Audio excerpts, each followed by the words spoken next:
I knew how to quit you. Boss. This seems so weird. There's no place like home. I'm gonna make him an offer down with you.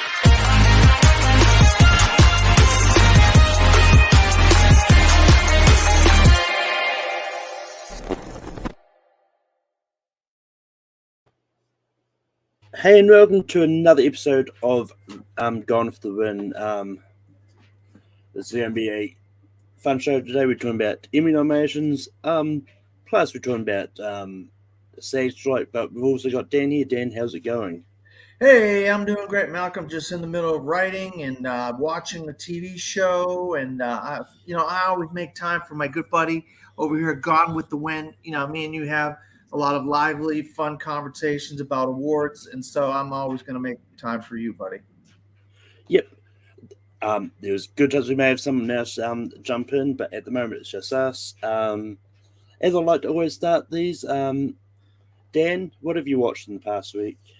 All right, so what have I watched? I'm under embargo, so I can't say much. It's called The Passenger, a new horror movie. It's going to be from MGM and Paramount. A two-hander about a guy that kind of takes revenge on these bullies, and they end up, him and another guy go on a road trip, a bloody, disgusting road trip. It's pretty cool. Hopefully one of these days you'll get a chance to see The Passenger, Malcolm. I like that. Also, The Unknown Country is another road trip movie. But it stars Lily Gladstone. She's dealing with the tragedy in her life, and she decides to go from where she's from in Minnesota to Texas, and she meets some interesting and weird and interesting people along the way.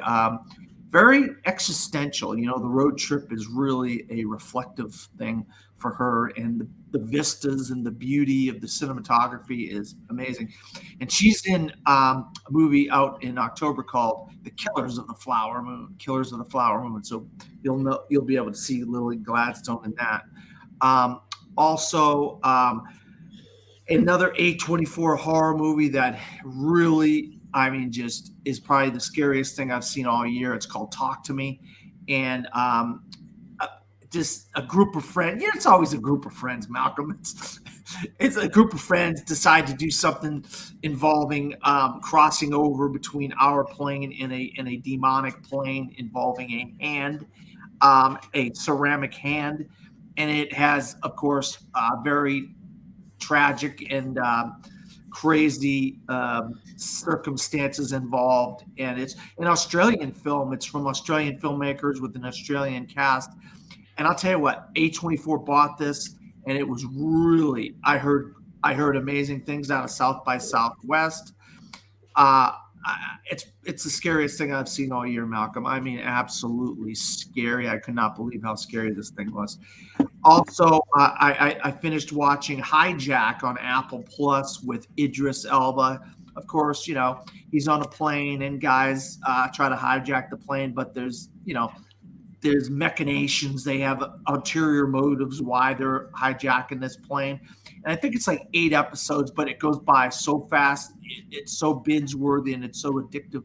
You just want to keep watching the episodes. That's on Apple TV Plus if anybody wants to watch that. I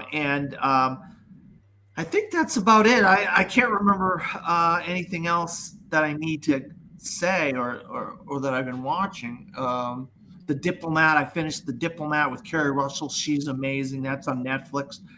Just a political movie, TV show, another 8-episode show on Netflix with American politics, involving British politics and involving an attack on a ship, and a bunch of countries get involved in this, and it's all this kind of political machinations and stuff like that. So if you like politics and stuff and you're a fan of Kerry Russell, she's amazing in it. So those are pretty much most of what I watched the last week. And for me, I've been watching a bunch of stuff. Like I watched the Ryan Reynolds Buried for the first time. That's a really interesting movie. That's great. Oh yeah, I also watched 2010's Frozen, the survival horror movie starring Sean Ashmore and like Skeeler. There was once again a very a lot of survival movies. I watched the documentary about Banksy extra through the gift shop. It's a really interesting documentary. I finally got around to watching Marcel the Shell with Shoes on. Did you cry, Um, Malcolm? nah, You didn't I'm cry? not. Oh, Malcolm. Okay. I don't cry much in movies. Look, I I don't mean, either. it's not. I don't either, but that one got me, man. I was so, that was I just mean, so yeah, touching, you know. Go ahead. yeah. I mean, it's one of those. I like Marcel. Like I think it was just one of those ones that just unfortunately got really overhyped. Like everyone said, "Oh, it's the greatest thing since sliced bread." It's like, yeah, it's fine. All right, um, Malcolm. All right. I also watched Minions: The Rise of Gru and Sing 2 as well. Purely because I'm doing anime movie sequels tonight on Rankum, so it's like I need to catch up on some of those. Whether or not they come up, I don't know. I also watched Boss Baby Family Business, but other than that, like I've watched a bunch of stuff. But yeah, that was kind of quick summary of what I watched. But moving on to the next segment, which is talking about movie trailers. Um, First one I'm going to bring up is one that we were going to do last week. I'm not going to do all of the ones that we were supposed to do last time, just because a lot of them, though, it's a bit late now to talk about them. And two, we've got a lot of other stuff to talk about as well. But we're going to bring up Dune Part 2, and yes, and I'm one of those ones that wasn't really that hype for the first one. Like, I thought the movie was fine. It just was longer than I felt it needed to be, and just boring. I'm kind of hoping Dune Part 2 sort of ramps up the action and all that, but the trailer didn't give me much hope. But I'm still going to go see it. But Dan, what did you think of the trailer for Dune Part 2? I'll tell you what, the score, whatever the score, whoever did the score in it was Hans Zimmer or whoever it was. It got me riled up right off the bat, man. I was right into it. I mean, it just looks like it's just going to be this crazy epic. We're going to get a lot of the Harkonnens, more of them in it. It's going to a lot more care. We got a vision of Christopher Walken in there. I'm telling you, one character we thought was dead in the first movie looked like he might be coming back in this movie. I'll tell you, it was my number one movie of the year when it came out, Dune, a couple of years ago. And I mean, this year is so packed with so many great films. But Dune has been on my top 10 of the year, most anticipated of the year. One of the ones I haven't seen yet. And that trailer really got me hyped for this movie. The cinematography alone is just like some of the most breathtaking. I mean, I don't know if it's the same guy that won the Academy Award for the cinematography the last time, but wow, they just make these Dune movies look gorgeous to me, and I'm just sucked in right away, especially with the cast. So this trailer did it for me, Malcolm. I'll tell you that right now. Yep, but it's only fitting that I decided to talk about them because we're going to move on from one Timothée Chalamet movie to another Timothée Chalamet movie because they finally released the trailer for Wonka, that the prequel coming out December, I want to say. It is, but Dan, what did you think of the Wonka trailer? I'll tell you, I've been hearing some vitriol out there, Malcolm, of people like, this doesn't look that good. This doesn't have the magic of the original Willy Wonka and the Chocolate Factory. And I'm thinking to myself, what are you seeing, man? I see it. Once again, the music in the trailer, and I could see the magic of where this is. It's obviously not Charlie in the Chocolate Factory. It's in more of an adult or younger adult Willy Wonka. And I'll tell you right now, this could be an Oscar worthy performance from Timothy Chalamet, and to see Hugh Grant as Oompa Loompa. I mean, and their interactions are funny. I mean, this could be really a surprise come the Christmas season that people are just going to this in droves. Um, and it's from the creators of Paddington, so we know there's a lineage here of greatness. The Paddington people know what they're doing when it comes to making movies, and there looks like there's a magic here. They got the magic back here. Malcolm, that's just me. I don't know if you feel the same or not, but I think I cannot wait for this.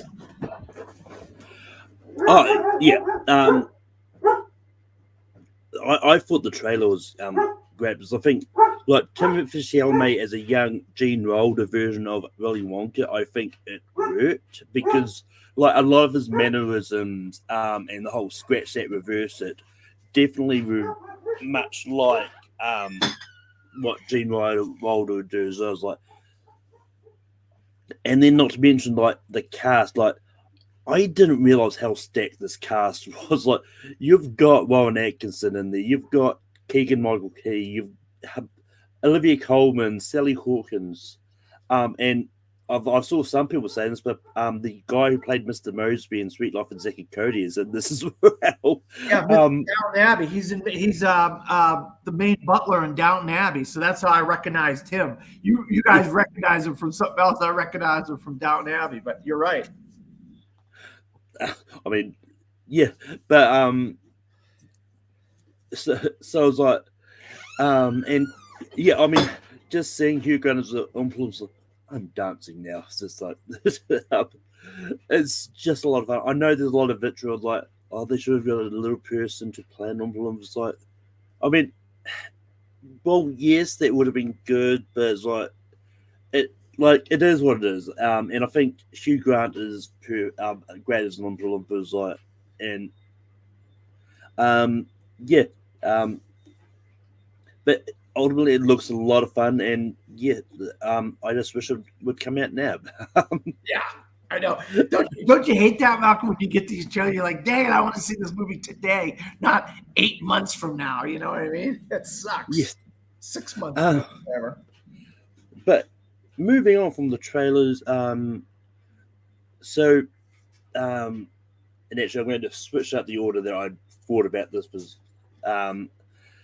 but so I'm going to bring up, so as everyone knows, like this like the Actors Guild has joined the writers on the picket line, like first time in 63 years that both parties have been on strike together. So because of that, the daytime Emmy Awards that was supposed to be happening in June, it was next week, wasn't it? July.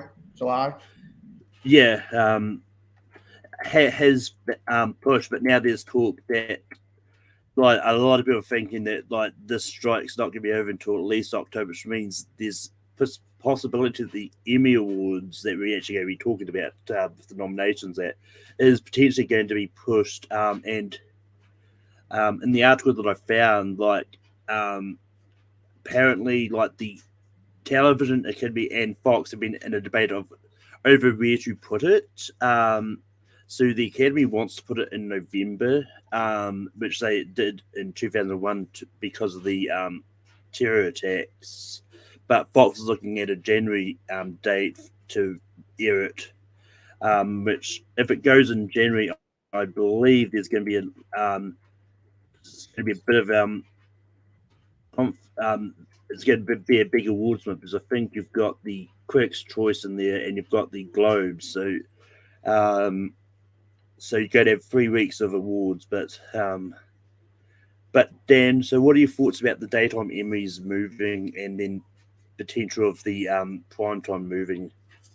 Well, with the strike, I mean, they can't do any kind of scripted television. So you can't do awards where there's a teleprompter and there's jokes or whatever on there or whatever, and so you can't do any of that kind of stuff. That's why when there's a dog movie with a bunch of actors voicing dogs. Strays. Those Strays, that moved from June to August because of they couldn't get on talk shows and promote it, and that was part of their marketing campaign. They wanted to get and so now you have the same thing where anything that's scripted you can't really do, and so with a teleprompter you can't do it. So you have to move the daytime Emmys. I mean, it's soap operas, it's some daytime talk shows, some game shows, stuff like that, but it's not a lot of stuff, but it's still, you can't do it. And the fact of the matter is, if this thing doesn't get resolved, they are going to move the Emmys. I mean, if they put it in January where we get the Globes and the Critics' Choice and all these back to back to back, it just makes our job a little harder, Malcolm, as award show pundits. We're going to be talking about Emmys and Oscars at the same time. Our shows are going to be 4 hours every week instead of like a hour and a half hour or whatever. Sometimes 2 hours. We're going to be needing a lot of guests because we're going to feel like we're like a broken record all the time, Malcolm, for the next 6 months. Yeah. So just to bounce off that. So, with the writer's strike happening, like they did do the Tony Awards, but they did it completely unscripted, like which obviously they had to do. But so I think even if the actors sitting on strike, they probably would have been able to do the Emmys, but do it the same way the Tonys did, and just have it completely unscripted. But now with the fact that you wouldn't have to be able to have the actors there if it's like not resolved by then and all that, that's going to not really be much help for the awards. Because I think they moved Strays because they thought the writer's strike would have been resolved by then, and so because I think they were planning like a roadshow thing, because they couldn't get onto the talk shows. I think they were planning a backup thing where they have the sort of do like a traveling promotional tour thing where they'll get the actors and get them to do like a talk or something. But obviously that can't happen now either. But transitioning into talking more about the strike, it's going to be an interesting few months, especially for us, because because normally we'll be hearing stuff from the actors and stuff promoting their work and all that, but none of that's going to happen anymore. Like the actors aren't allowed to promote their own stuff, and honestly, we can't we can't remember how Malcolm, me and you, we'd be watching like the Hollywood roundtables, right? Now they can't. They're not going to be able to do stuff like that. The Hollywood roundtables or the SAG after Q&As and stuff like that. They're not going to be able to do all that kind of stuff. And that stuff is how they hype up the various actors and directors and producers and cinematography, get them hyped to see who could potentially get nominations. And now you're right, you can't do stuff like that. Yeah, and and it's also one of those ones because I'm pretty sure that means like studios just can't do what they normally do and put out like big for your considerations pushes as well, because that's technically showing them promoting the actors and writers that are involved there. So it's like, which is fair, because that's what they want to do with the strike, is make things harder for the studios as it is. So they get forced to actually come to that table to negotiate the deal. And it's just one of those ones, like, because I know there's a lot of confusion around, because I know there's definitely some people I know that do like reviews like full time, and that like I know they're not 100% sure if they're allowed, but like from what I understand is like if you're being paid by the studios to like promote something, if you're under contract to studios and stuff to be a paid promotional influencer, then as long as you had that contract set for a certain period of time before the strike, you're fine. But if you accept any new contracts after all the strike's going on, you are considered to scab. But it's just all these things. But what are your thoughts about the strike in general? Yeah, it's ugly. I mean, but I'm not in this. Okay, I'm a writer, and I'm not like in part of the writing guild or any of that stuff. But I understand there's working conditions and there's certain things that you deserve as an actor, and you deserve certain medical benefits, certain residuals. I could go down a laundry list of stuff that actors and writers and these people deserve. And I think with the complications involving streaming and lesser episode counts versus like ABC, NBC, CBS 22, 23 episode counts, there should be kind of a different thing going on here where you have to compromise if you're in a lesser show with lesser episodes. And I understand the streamers not wanting to pay full scale for some of these people if they're in 8 episodes opposed to 23 episodes or whatever, you know what I mean? And there should be a give and take here.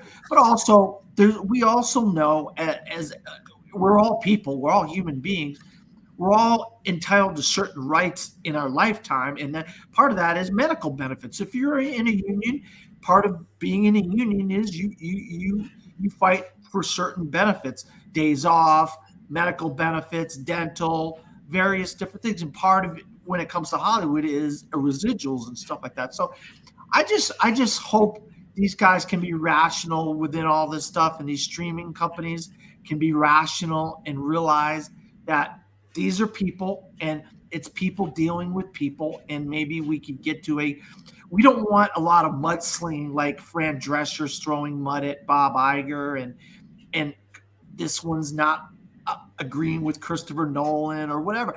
We don't want all that mudslinging, that type of stuff. You know what I mean? And that's what happens when things like this happen.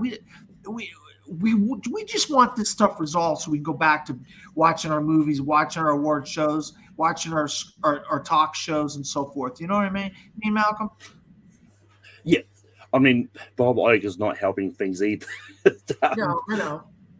Yeah. I mean, it's one of those ones like,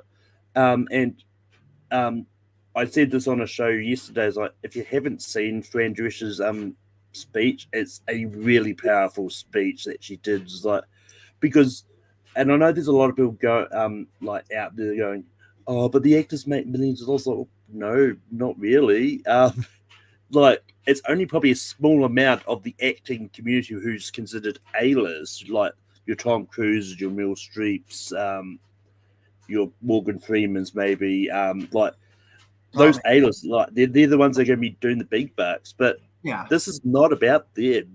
Like, it's about all the actors, and there's a lot of them that, because there's a lot of people who are doing videos where they're showing their residual checks and all that. Like, they really don't get a lot when people watch their shows.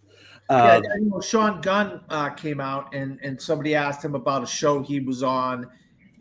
Normal Girls. Like, I don't get it. I don't get many residuals from that show I was on. So that's the fact of reality. You're right, Malcolm. A lot of these actors are just barely making it. And medical benefits, dental benefits, residuals. This stuff would really help them live a little bit more of a comfortable life than having to struggle. Yeah. And I mean, it's one of those ones like, and like, this strike is not just about money, like what everyone thinks. Like, there's a lot of things that they're wanting, and like, they're not being unreasonable at all. Like, but they just want these studios to come to the table and negotiate with them. Like, because Fran Drescher said in that speech that that they did that whole extension on good faith, that they would come to the table and come up with a deal in that time. But I think she said that she didn't hear from them or something. That she fit, and my theory is like they only did that extension so they could get more promotion out there for Barbie and stuff like that. It's like, but it's one of those ones like, yeah, our good friend Chris. Well, I mean, I'd say good friend, but it's like someone we like to talk about. Chris Nolan's he at the Oppenheimer premiere, all the cast like did all the obligated interviews and stuff, and then just sort of left after it. Then just left. Like Chris Nolan came out and said, like, unfortunately the cast couldn't be here. They've gone to join the picket line or whatever it was that he said. And I believe I'm pretty sure like Nolan is pro union. He's also just come out and said that like he's not going to start working on another project until the strike is over. Well, I remember, and then he was picketing with the writers. Him and his brother were picketing with the writers. So he's hip deep in it. Nolan's involved in it, and that's you're just going to get ugly. The longer it goes, Malcolm, the worse it's going to get. It's just going to keep getting more and more ugly, and we don't want to see that. Nobody wants to see that. We got enough problems. We got wars in Ukraine and all this other stuff going on. This is the last thing anybody wants to see. But these are people. These are people with rights, and they deserve what they deserve. And that's the bottom line. Yeah. Are we them? No. Do they live a better life than me and you? Sure they do. But they're also providing something that the world needs, and that's entertainment. And entertainers do deserve to be paid more. They deserve to have good benefits. They deserve to have proper residuals, not Stone Age residuals and stuff like that. You know what I mean? And but yeah, I mean, me and you could be here all day talking about this, but I mean, we don't have all day. Yeah. But before I transition back into some good things in the Emmy Awards, I'm just going to bring up companies I saw. Like, well, yes, Mr. Moby's not listed in the cast. He clearly was in that trailer. Like, there's no mistaking him. So it's probably. And I mean, it's one of those ones like, especially if you go look on Wikipedia and IMDb, like they're not going to show all the cast until after the movie comes out. Yeah, he's definitely Mr. Mosley from Downton Abbey is in that trailer. I could see him, I could hear him talking. He's in the trailer. He's in the movie, unless they cut him out, which I doubt. Well, yeah, and I mean, it's one of those ones like he might not be a big enough role to like being like announced to be in there. So yeah. But anyway, moving on to the Emmy nominations. And that so I'm gonna start from the top of this article because. And Malcolm, can I just just say one thing here? You're gonna hear me say a lot of the same things. All right. Malcolm's going to say, what do you think? And I'm going to say a lot of the same things. So be prepared. I'm going to sound like a broken record because a lot of this is pretty much the same thing over and over in a lot of these categories. So I'm just giving people a heads up now. If you don't want me to sound like a broken record, tune out because that's what's going to happen. Because that we had a guest planned for this, and so we could bounce off of somebody else. But that guest hasn't shown up yet. So you're going to hear me a lot, and because Malcolm hasn't seen a lot of these shows. So I'm going to do the best I can to talk to Malcolm about this stuff. But I'm giving you, whoever's out there listening, I'm giving you a heads up what it's going to be, basically. But yeah, so I'm going to start from the bottom of this page I'm looking at, which is Outstanding Writing for a Variety Special. And the nominations for that is we've got the Carol Burnett 90 Years of Laughter show, Chris Rock Selective Outrage, John Mulaney Baby J, Wanda Sykes I'm an Entertainer, Would It Kill You to Laugh starring Kate Berlant and John Early. What are your thoughts on Outstanding Writing for a Variety Special? This looks like it's a no-brainer for Carol Burnett here. I don't see any of these other ones winning this, but you just never know, Malcolm. This is a toss-up. So let's move on. Yeah, I mean, I've heard a lot about the Chris Rock documentary that was on Netflix.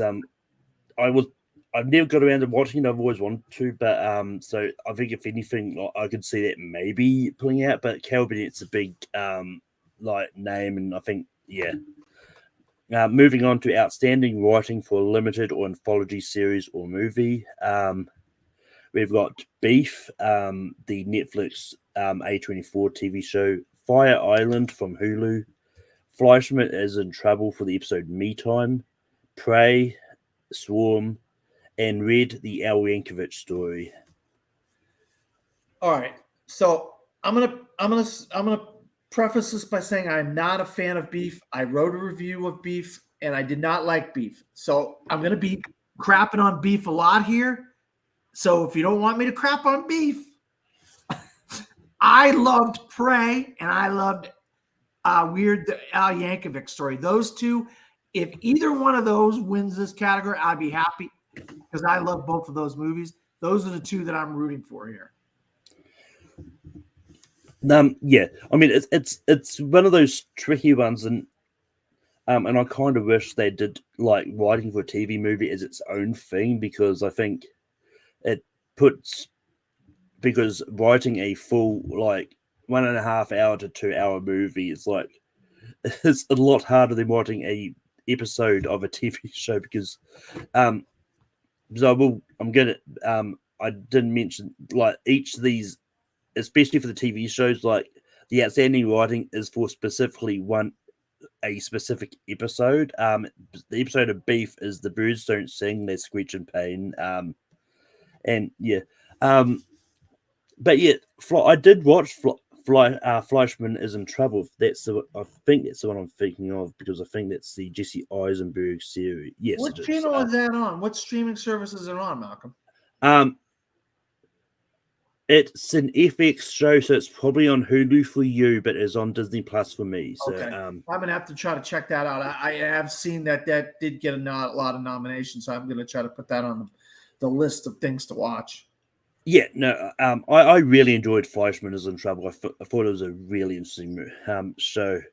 But personally, I do want to see Red the Al Yankovic story win this. But yeah, it's going to be like interesting because I think it's going to come down to, especially with these votes, and I still maintain that they should have made Red a theatrical movie, so it could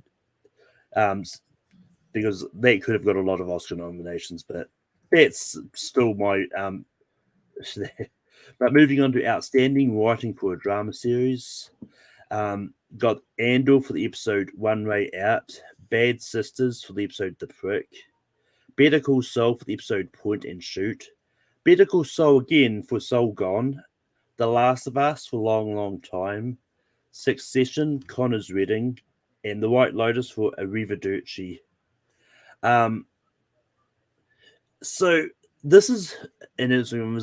Like I don't remember which episode of Andor One Way Out is personally. But Yeah, I will the one where Andy Serkis comes over and joins them, and they escape from the prison. That sounds like that one, right?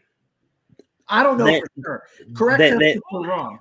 Yeah, that I mean that would make sense. But yeah, I mean, I wasn't a big fan of Andor. I thought a lot of it was just really boring for the most part. But I mean, look, it was good. I mean, I just didn't like it as much as everyone else. Everyone was going, "Oh, your best Star Wars show ever." It's like, no, it still wasn't better than Mandalorian. But I think the Better Call Saul shows, like, and I've never seen Better Call shows, so I don't know. But I think they, just by what I'm looking at here, I think they could easily split the votes and something like The Last of Us, which and I think the Emmys do this a lot, where they go give the awards to the newer shows or is a show on its way out. But I think they may want to champion Last of Us because I think that had a lot of acclaim and it's good. So Last of Us could slip in through the Better Call Saul and all that. But Dan, what are your thoughts about drama series?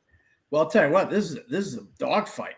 Drama. You got The Last of Us in there with that episode. If I what it is, obviously the Andor episode. Connor's wedding.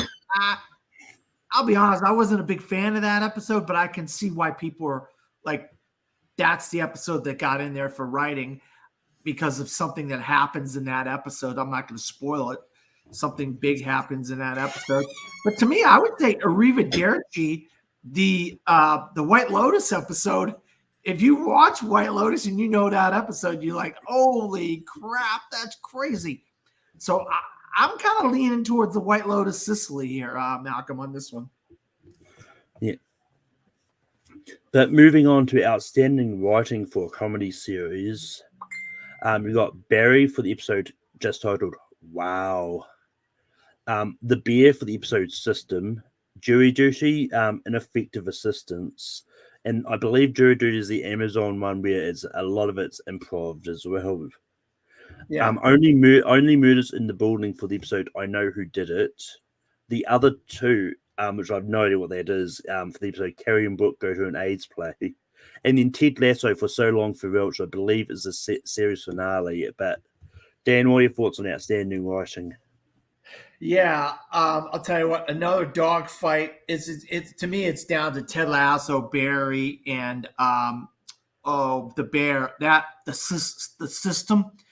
What a strong episode of The Bear that is. But the final episode of Ted Lasso is very emotional, and if I know which episode Wow is, if I think I can remember, that was a crazy episode.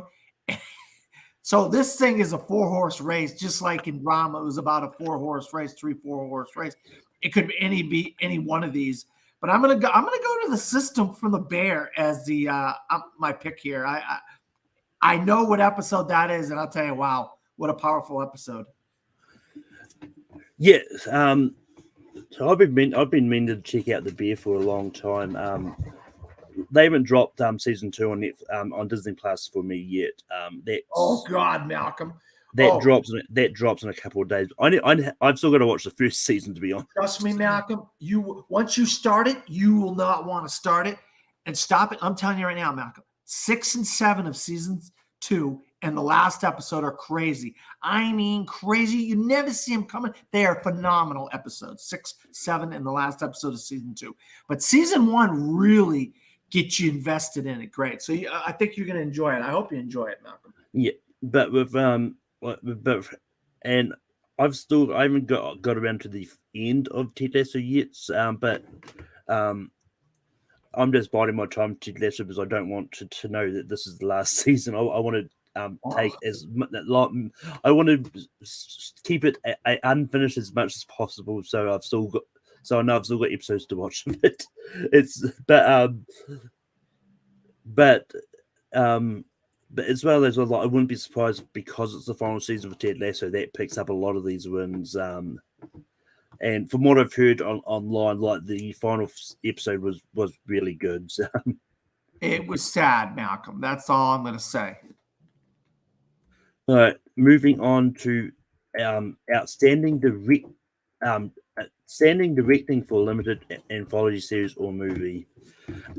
So we've got Beef for the episode Figures of Light, then Beef for the episode The Great Fabricator, Dharma Monster, the Jeffrey Dahmer story for the episode Bad Meat, and then Dharma Monster, the Jeffrey Dahmer story for the episode Silenced.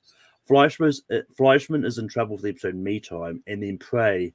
Now, this is where I do have an issue with the Emmys, because especially when it comes to directing and write, as we did talk about for writing, it's like, why can't you just nominate TV show for writing across the board and not just do like this whole, we'll pick one episode or pick a different episode and have multiple ones for that same show, because I think Weird the Al Yankovic story should have been here. And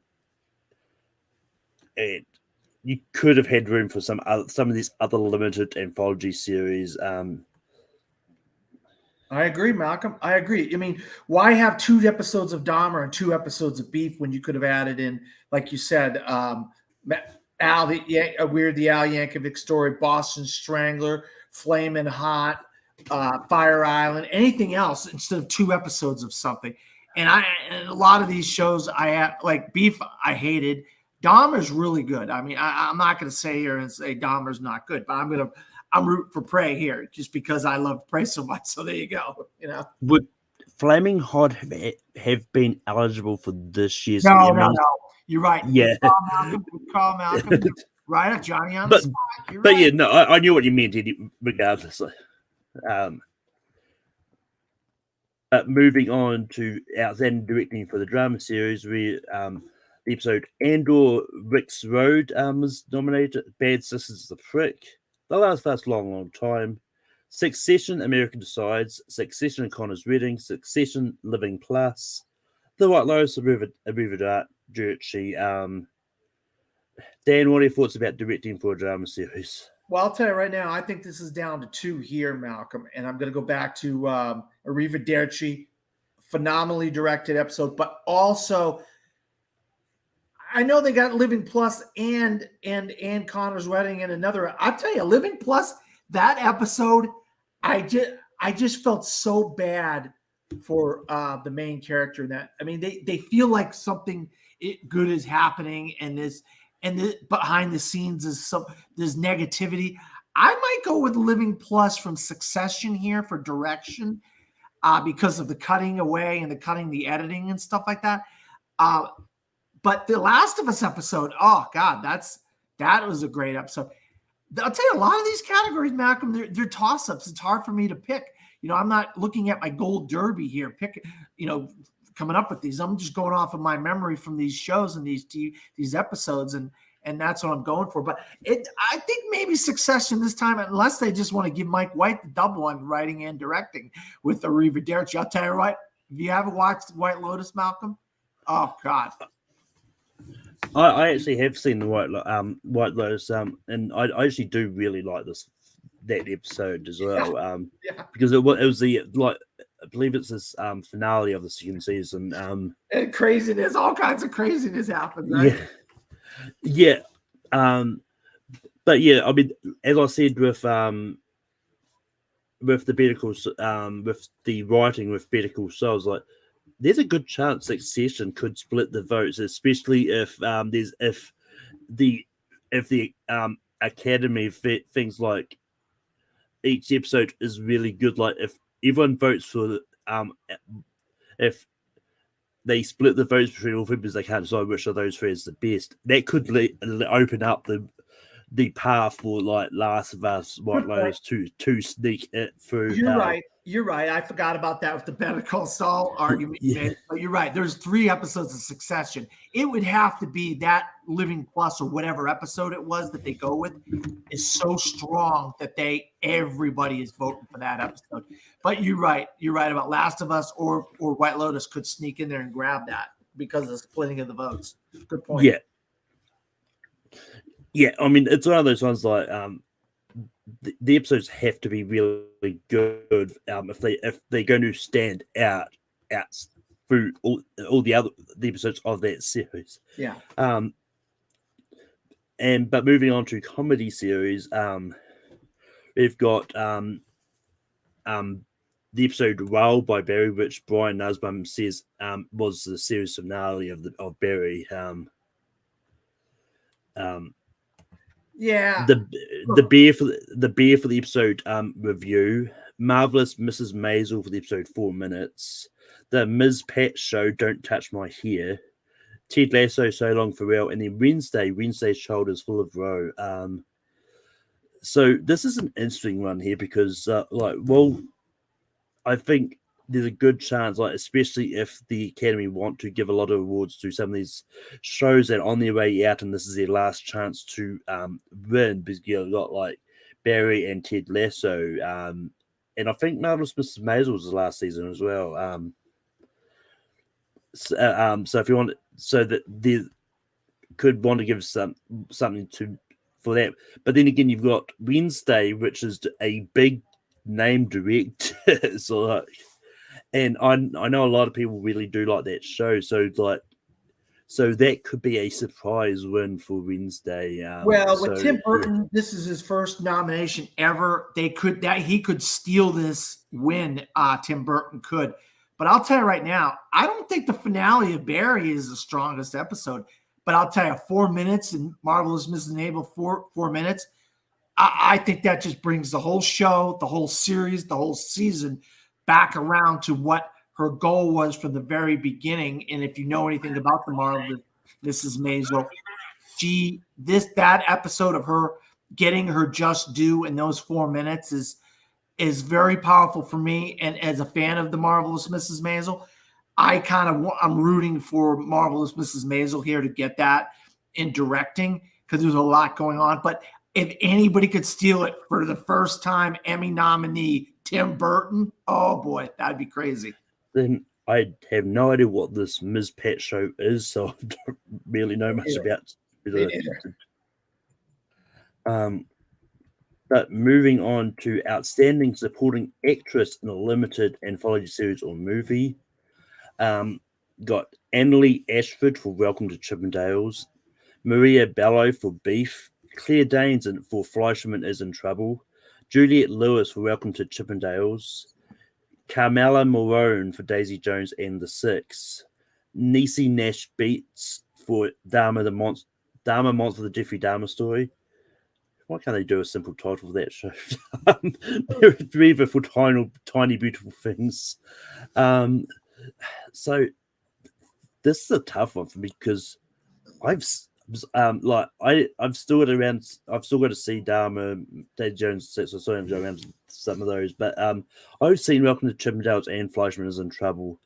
Annalie Ashford is really good in that show, and Claire Danes is amazing in Fleischman's in Trouble. So I'm going to slightly lean towards maybe Claire Danes pulling out the win here, but I think they've got the right two supporting actresses for Welcome to Chippendales, and I think, yes. But Dan, what are your thoughts about supporting actress for limited anthology series and that? Yeah, Fleischman and Chippendales are two that I have to catch up with before the awards, and I will catch up with them. But I'm telling you right now, Malcolm, I'm probably 95% sure. And once you see Dahmer, the Jeffrey Dahmer story, you'll understand why everybody's raving about Niecy Nash Betts. She is incredible. As the crazy next door neighbor in that show. So, but I know there's Beef fans out there. Like I said, I am not a fan of Beef. Like I said, I didn't see Chippendales and Fleischman. So of all of these, I gotta. I mean, I did like Daisy Jones and the Six too. So I think it's more of a lead actress in a miniseries or movie role type of thing, more so than the supporting characters. Even though they're good, they're definitely good. But I would go with Niecy Nash Betts for Dahmer here. And I thought I saw our guest was there, but I don't know if they're going to jump in or what the story is. Oh, I mean, he's not backstage yet. So. That's the key, Malcolm. That's the key. But yeah, just quickly because I had to actually look this up. Niecy Nash was also nominated for supporting actress at the Golden Globe Awards this year as well for Dahmer. Did she win? No, she didn't win. Oh, okay. But then again, the Golden Globes Academy is probably a lot smaller than the Emmys. So different voting bodies. We've talked about that before. Yep. Yeah. But moving on to Outstanding Supporting Actor for a Limited Anthology Series or Movie. Got Murray Bartlett for Welcome to Chippendales, Paul Walter Hauser for Blackbird, Richard Jenkins for Dahmer Monster, Jeffrey Dahmer Story, Joseph Lee for Beef, Ray Liotta for Blackbird, Young Mazzino for Beef, and then Jesse Plemons for Love and Death. Yeah, I mean, Murray Bartlett is great in Welcome to Chippendales. Is he as good in The White Lotus? Is he in that good? My question to you, Malcolm, is he as good in Chippendales as he was in White Lotus? That's my question. I mean, I thought he was I mean, amazing in White Lotus. I mean, I thought he was good in both. So, You don't have one that's above the other? Okay, that's fine. no, That's fine though. I don't have a problem with that. But because I haven't seen Chippendales yet, and I knew he was in it. But when you brought him up, I was like, oh, I gotta ask Malcolm which one did he think he was good at? But he's just one of those guys where you're just like, wow, this guy's great and everything, right? yeah, but yeah, I mean, I feel it was good. This is tough because, well, Malcolm Chippendales is the only one I've seen in this bunch, but there's part of me hoping that they give it to Ray Liotta as a posthumous thing, but I'm once again, Blaber's in a show that I've been planning to actually watch. I just haven't got around to it. But Dan, what are your thoughts about supporting actor in Limited? And I just want to take off of what you said about Ray Liotta, Malcolm, and I would love to see Ray Liotta win an Emmy posthumously, but I don't think it's going to happen here, Malcolm, and I think it's because his co-star in Blackbird, Paul Walter Hauser, gives the performance of his entire career as this psycho crazy killer who's in prison, just if you see Blackbird, you'll know what I mean, and I think. Just the same way as Niecy Nash Betts in the other category, I think Paul Walter Hauser is the front runner here, and I'd be shocked if he lost. But Murray Bartlett has won in the past. We know that, so you never know.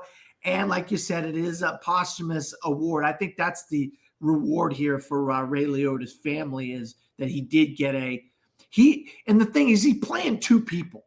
So maybe they would give it to him for playing two people. Who knows? You just never know. Yeah.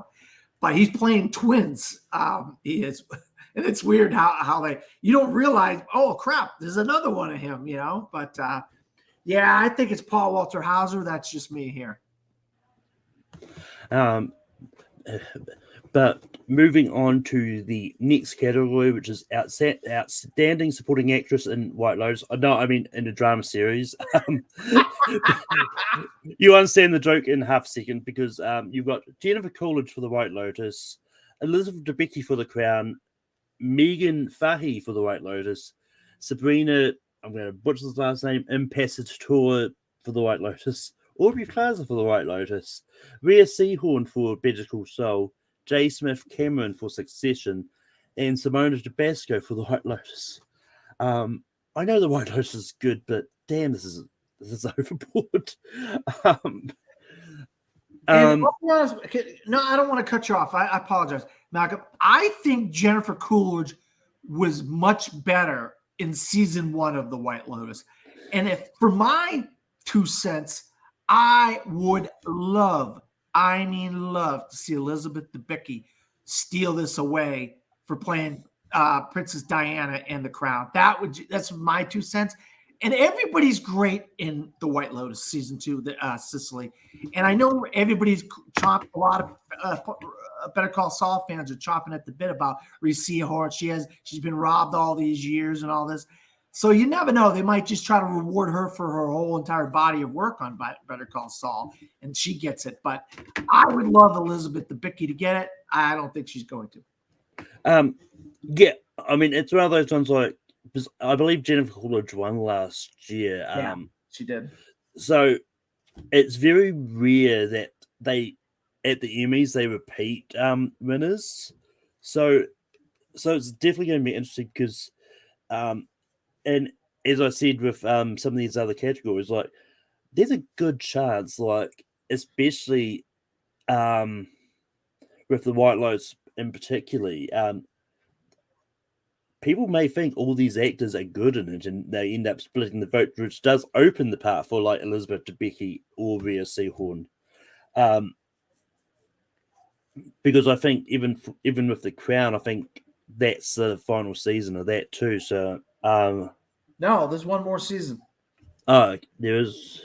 Yeah, one more season of The Crown. We're gonna get Elizabeth Debicki playing Princess Diana on. I don't want. You know what happened to her life, and we know the royals keep going. They go. Yeah.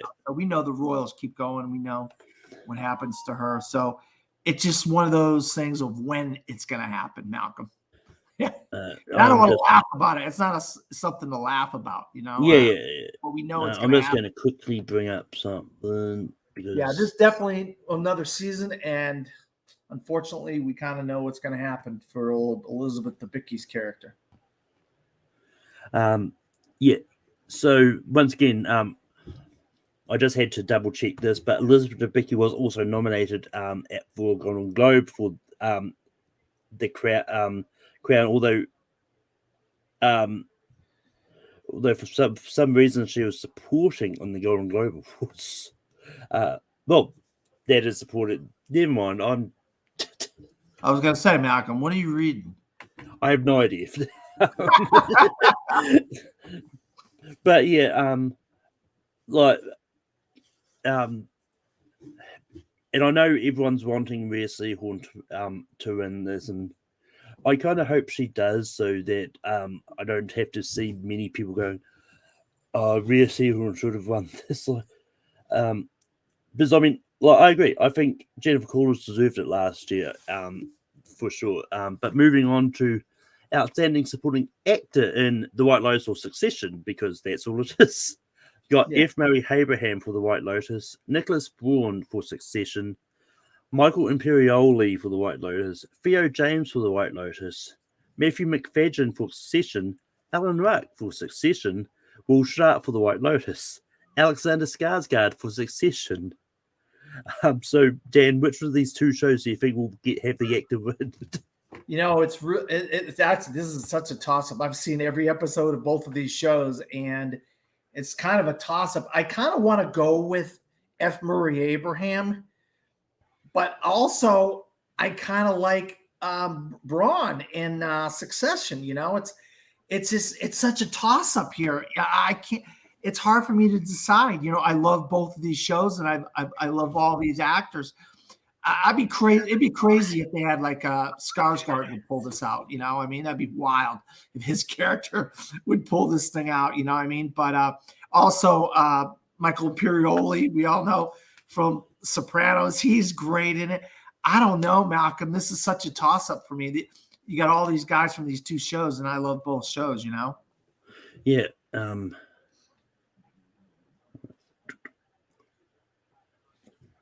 Yeah. So, just looking up the awards Skarsgård's won, like he won he won an Emmy in 2017 for some limited series or something he was in. He got the Golden Globe for supporting actor. But you know, I thought he was not. I thought he was nominated for an Emmy or something for True Blood, but I was wrong on that. I thought so too. That's weird. I'm right on board with you. I thought he might have been nominated for an Emmy for True Blood, but I guess not. Yeah. But yeah. But just based on these two categories, I'm going to bring.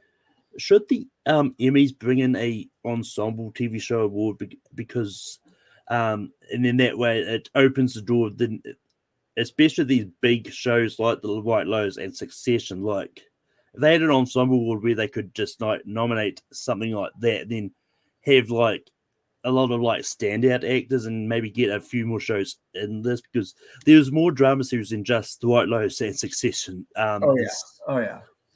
Like I would have just between me and you here, we're just talking. I mean, Stellan Skarsgård in Andor, I thought was fantastic. You know, I mean, I would have liked to have seen him in here. You know, instead of one or both of. You know, there's enough drama shows out there where you could have added somebody in here other than four of both of these two shows. This is kind of redundant, if you ask me. You know. Imagine the family dinners if both Skarsgårds were nominated. That's what I mean. I would have loved the father and the son get nominated. You know what I mean? That would have been fantastic. They come to the awards together or whatever, and they're shaking, you know, they're hugging each other and stuff. And then one of them, you know, I mean, that would have been a cool story. That both father and son are nominated in the same category, right? Yeah, I mean, it's one of those ones like like my opinions on Andor aside, like I do think some of the acting performances were good in it, and Yeah. I mean it's one of those ones like for Andor, I think it's more the lead ones that Well, Diego Luna he gets shut out. I mean, for some reason they didn't think the acting was any good in Andor, but it did get a bunch of other nominations. I mean, I think it's the same case of when it talking about like superhero movies for and shows for But even like Matt Smith, Malcolm, how about Matt Smith in House of the Dragon? You told me he wasn't good in that. I mean, no, I haven't seen House of the Dragon. oh well, he's great in it. He's really great in it. But you could have mixed it up and added Matt Smith and Stellan Skarsgård to the mix instead of 4 of both of these shows. Yeah, This is ridiculous. yeah. I mean, and it's one of those ones like I don't think Ms. Marvel would count as drama or comedy, but there's a lot of good acting in that I think could have been nominated as well. Huh. But moving on to supporting actress in a comedy series, got Alex Borstein for The Marvelous Mrs. Maisel, Ayo Edebari for The Bear, Janelle James for Abbott Elementary, Cheryl Lee Ralph for Abbott Elementary, Juno Temple for Ted Lasso, Hannah Waddingham for Ted Lasso, and Jessica Williams for Shrinking. And yeah, I mean, it's one of those ones like, given what I just said about like the supporting actor for drama, like I don't mind if there's at least 2 actors from shows that maybe get it, because both Juno Temple and Hannah Waddingham are both good in Ted Lasso. It's when the cat goes like, oh yeah, White Lotus, Succession, 4 actors in each. Like it's when they overtake the categories. And I mean, I've only just started watching Abbott Elementary, so I haven't quite got to the season that these 2 are probably nominated for. But like they're both really good in it too. So it's like, yeah, I mean, I don't mind multiple people getting nominated if it's at least not more than 2. But Dan, what are your thoughts about the awards for supporting actress? No, I agree. I think that should be a new rule that you can't have more than 2 in a category. When you have 8 nominees and you have, 4 from each show. I mean, ridiculous. In this way, you got 2 different shows: Abbott Elementary with 2, and you got Ted Lasso with 2. But that also opens the door for Alex Borstein, which I think is phenomenal in The Marvelous Mrs. Maisel. And I'm at the point where I can't decide whether it's going to be her or Hannah Waddingham here. But I do like Juno Temple here. So I'm kind of I'm torn here. I love Hannah Waddingham, but I also love Alex Borstein and Ted Lasso. I mean, Mrs. Maisel. I mean, since it's the last season of both, it's really tough who gets this award. But I'm gonna go with Borstein here. I'm gonna go with Borstein here. Yeah. Yeah. I mean, it's one of those ones. Like, I think Borstein is probably a good way to go, because I think like Ted Lasso gets nominated a lot and it's won a lot. Although that being said, like just going back through Ted Lasso's history at the Emmys, like Hannah Waddingham won in 2021 for for Ted Lasso, which Juno Temple was also nominated for. Then neither of them won in 2022. So I think if anything happens, like maybe they decide to give it to Juno Temple this time around, or they go for someone else. Because I think in the last year, I think it went to an Abbott Elementary person. So, yeah, I think Cheryl Lee Ralph got it. Yeah, yeah, that was Cheryl Lee Ralph. Which once again she was up against Janelle James as well. So yeah, it's definitely one of those interesting things that can happen. Like there's a lot of potentials that can happen here. I mean, I haven't watched it. I've heard a lot about it from people. But yeah, like that Shrinking sounds really good as well. So yeah, I haven't got around to it yet, but I'm planning to. But you only got Jason Segel, right? That's the only one. Well, Jessica Williams is nominated in supporting Oh, that's right. actress. Jessica Williams. That's right. Good point. Good point. But moving on to supporting actor in a comedy series, you've got Metamorpho himself, Anthony Carrigan for Barry, Phil Dunster for Ted Lasso as Jamie Tart, Brett Goldstein for Ted Lasso as Roy Kent, James Marsden for the TV show Jury Duty as himself, Ebon Moss Bacharach for The Bear, Tyler James Williams for Abbott Elementary, and then Henry Winkler for Barry. This is going to be an interesting one because once again, got like Ted Lasso, and I think if you're going to have two Ted Lassos, you got the two correct people for Ted Lasso for supporting actor. I mean, James Marsden being nominated for playing himself is to me is just a weird choice, but maybe it's a fictionalized version of himself. I don't know. I've not watched Jury Duty yet. I've been intrigued about it, but I mean, if I'm going to go for anyone, like I'm maybe going to lean towards maybe like one of the Ted Lasso guys to get in here. But Dan, what are your thoughts about supporting actor? Yeah, this is really a tough one, and I like how it's a bunch of different shows here. I mean, you got two Ted Lasso guys, but they're both fantastic. I'm glad to see Jamie Dunster. Is it not Jamie Tart? I'm mixing the name. Phil Dunster, playing Jamie Tart. Get in here finally after 2 seasons of not getting in, and his cohort has already won an Emmy. But I'll tell you, I'm torn between Eben Moss Bacharach and Anthony Carrigan. Oh my God! If you've seen Barry, he is incredible. I'll be honest. I mean, I love Eben Moss Bacharach in The Bear, but I think I might go with Anthony Carrigan here as a series reward, of rewarding him for the entire series. I think he is fantastic this season of Barry. So I'm going to go with Anthony Carrigan. But moving on to lead actress in a limited anthology series or movie, you got Lizzie Kaplan for Fleischman is in Trouble, Jessica Chastain for George and Tammy, Dominique Fishback for Swarm, Catherine Hahn for Tiny Beautiful Things, Wiley Keough for Daisy Jones and the Six, and Ali Wong as Beef. Once again, as someone who's only seen one of these shows, like I really enjoyed Lizzie Kaplan in Fleischman is in Trouble. I thought she was great. But yeah, it's tough, especially when you've got like people who are more known for their movie roles than TV stuff. And I've heard a lot of that George and Tammy show is really good, but so maybe it could be Jessica Chastain. I don't know. Dan, how much of these have you seen? I've seen quite a bit of these. If I had my druthers, I'll tell you this, Malcolm. If I had my druthers, I would go with Dominique Fishback from Swarm. I think she's incredible in that show. She's also in Transformers: Rise of the Beast. If you haven't seen that, she's a great actress. But I think you're right. I think they're going to go with the big name actor here, and that's Jessica Chastain. And I mean, it's like when the big name person gets in there, they always want to go for the big name person. And I like George and Tammy. Don't get me wrong. I actually like Michael Shannon better, even though she's kind of the main kind of person in it. I think they're going to go for Jessica Chastain, but if I had my druthers, I'd go for Dominique Fishback. That's just me.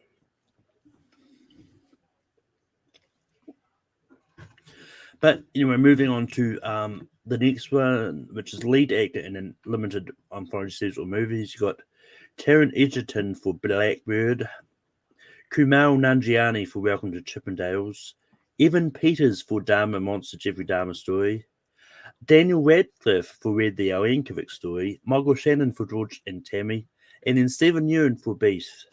Wow. This character is stacked. Go ahead. It is. And it's one of those ones like I hate the fact that Welcome to Chippendales is considered a limited series, which means we're probably not going to. I mean, not that I'm expecting a season 2 anyway,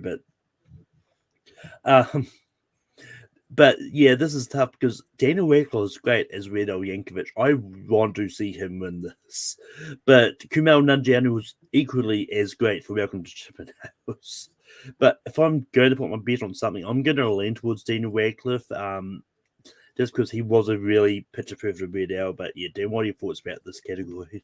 No, I'm right with you on your whole love of Daniel Radcliffe, having not seen Chippendales yet, but I'm going to see it soon. Trust me on that. I would love to see Daniel Radcliffe win this award, but I don't think he's got a chance in hell, Malcolm. And that's because you got two absolute heavyweights that are at their A game, and that's Taron Egerton and Evan Peters, and Blackbird and Dahmer. It's probably going to go to Evan Peters, who's been cleaning up everywhere he's been nominated. He gives an incredible performance as Dahmer in this film, in this show. But I'll tell you what, I loved Taron Egerton and Blackbird. And if I had a third place person, I'd say Michael Shannon is great as a George, as an alcoholic. George, whatever the hell his name is, I forget his last name right now off the top of my head, but he's great in George and Tammy. I actually like him better than I did Jessica Chastain in George and Tammy. But I think it's going to be a 2-horse race between Evan Peters and Taron Egerton. Probably Taron Egerton. I mean, Evan Peters. I think he's got this, unfortunately, in a amazing category. Yeah. But moving on to lead actress in a drama series, you got Sharon Horgan for Bad Sisters, Melanie Linsky for Yellow Jackets, Elizabeth Moss for The Handmaid's Tale, Bella Ramsey for The Last of Us, Kerry Russell for The Diplomat, and then Sarah Snook for Succession. But yeah, this is an interesting one because I've actually only just started watching Yellow Jackets because I remember watching it when it first came out and just couldn't really get past that first episode. But like, I rewatched it and enjoyed it a little bit more than when I first liked it. But this is one, and I believe someone's actually said this online, but apparently with Last of Us, like it's the first like video game adaptation of any form to have been nominated for any kind of major award. So it's like, and I think Bella Ramsey was great as in The Last of Us, and so I really hope that I really want to see her pull out the win here, because not just because she's great in the show, but it's also going to be equally a big win for like for the LGBTQ community as well, because like she is a non-binary, she's non-binary in that, so it will be a big win for that community itself if she pulls out the win here. But she's up against some tough things. But what are your thoughts about lead actress in a drama series? Yeah, I think we got a heavyweight in here, Malcolm, and that's Sarah Snook for Succession, and she really gives it all this season. And as the seasons have gone by, I really have liked her. I didn't necessarily like her character at first, Siobhan, but as the seasons have gone on, I've liked her character more and more and more, and I think she's the absolute favorite here. But I love Melanie Linsky in Yellow Jackets. I think what she's been going through, her ups and downs of her character in Yellow Jackets, is fantastic. But I'm right with you. I like Bella Ramsey in The Last of Us, but I don't think Bella Ramsey's got a shot here with Sarah Snook from Succession. And I think your backup here probably would be Melanie Linsky, who has won in the past. I don't know what category she has won in, but she has won in the past, and maybe she has won this category. I don't remember, but she's got competition this time around. Yeah, and I really should keep an eye on the chat quickly. But this is for when we're talking about supporting actress for a comedy. But like Brian thinks that Gwendolyn Christie could have gotten for yeah, but that's too bad. Because I did like Gwendolyn Christie in Wednesday. But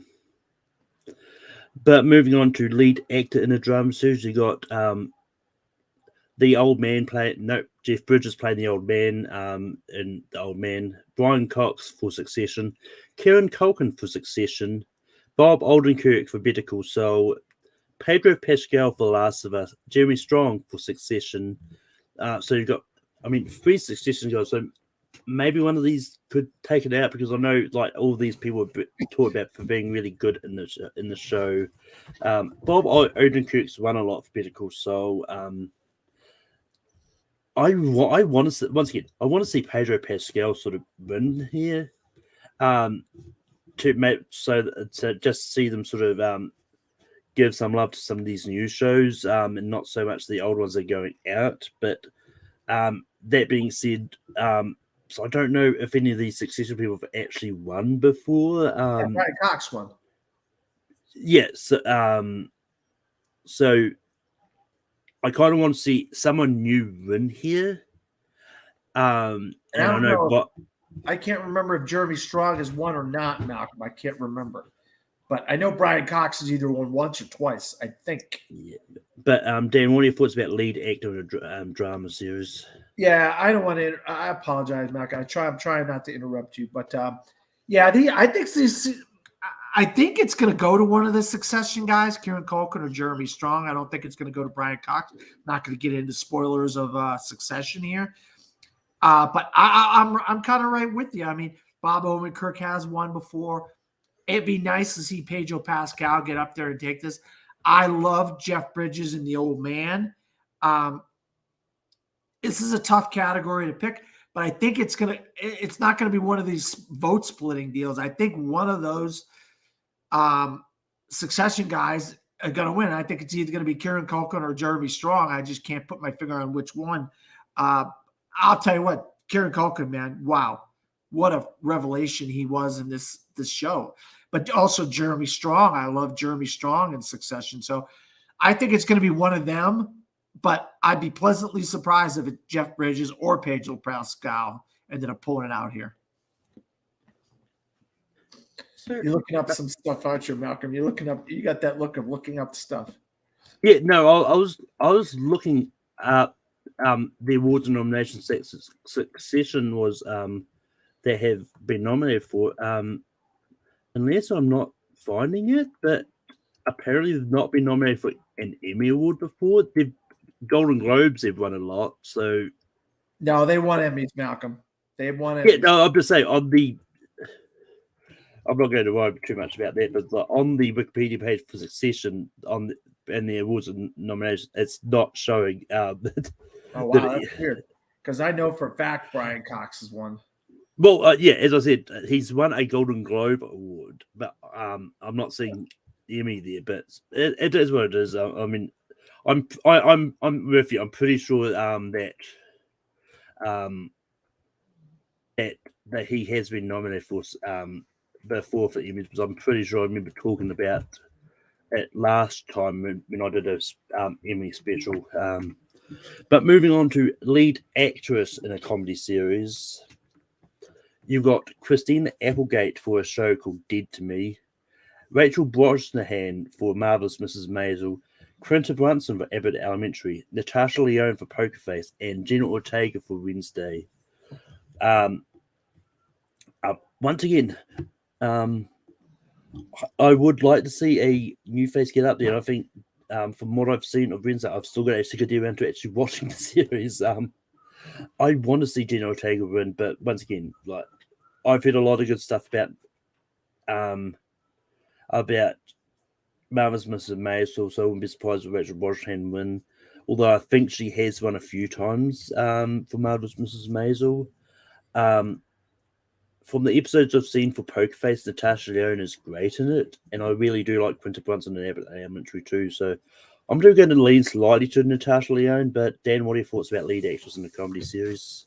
Yeah, well, Quinta Brunson didn't have much competition last year, but she's got some stiff competition this year because you got the heavyweights like Rachel Brosnahan in here, who has won for the Marvelous Mrs. Maisel, and I think she deserves to win again for this season of the Marvelous Mrs. Maisel. I think she is phenomenal in this season, despite its detractors of this season. But if there's a surprise, I'd be pleasantly surprised. Same thing with the last category. If there's a surprise in this category, if somehow, some way, Jenna Ortega could pull this out, that would be a miracle. And I would be like, grinning from ear to ear because I loved her in that show. The one where she's doing the dance and she's in the whatever the dance. I love that episode. I mean, she just becomes Wednesday Addams, and that's part of what acting is, becoming a character. A lot of times these people are playing themselves as a character, but she actually becomes Wednesday Addams, and that's a lot. That's a lot on Jenna Ortega. So I would be so pleasantly surprised if she won, but I think my heart here is going for a second win for Rachel Brosnahan from The Marvelous Mrs. Maisel.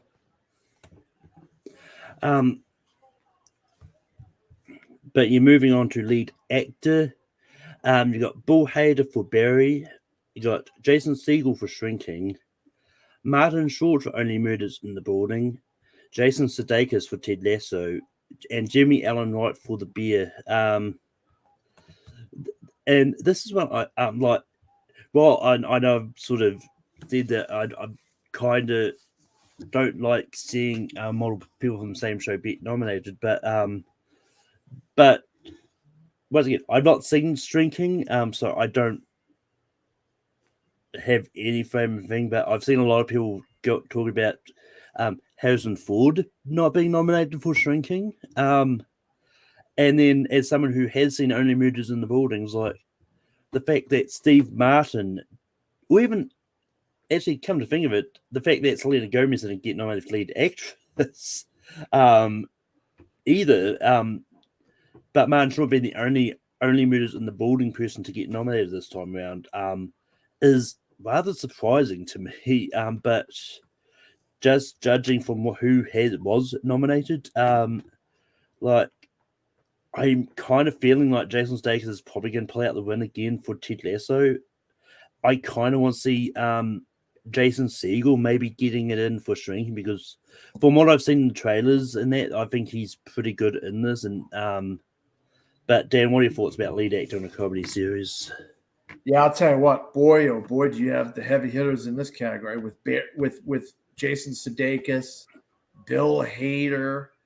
Martin Short is really funny in that season of second season of Murders in the Building, and I agree. I think maybe Steve Martin probably should have get it. If you're going to put one in, you should put the other. I don't know why these guys are being separated somehow. Like maybe they're not going down to the S's or something. I don't know what's going on here. But my thing is this: maybe that it's because Only Murders in the Building came out so long ago. It was out like this time last year, Malcolm, and it was so long ago. Maybe it's just out of sight, out of mind. There are a lot of people. Some of the newer shows are kind of in more people's consciousness, but this is just. I don't think Jason Segel's got it. I think it's going to come down to. Am I missing anybody here? But I think it's going to come down to Jason Sudeikis or Bill Hader, and they've both won. I believe Jason Sudeikis has won twice, and Bill Hader has won once. And so it would be multiple for both of them, a third or a second for either one of them here. Am I missing somebody? Did I miss bringing up somebody here? Not.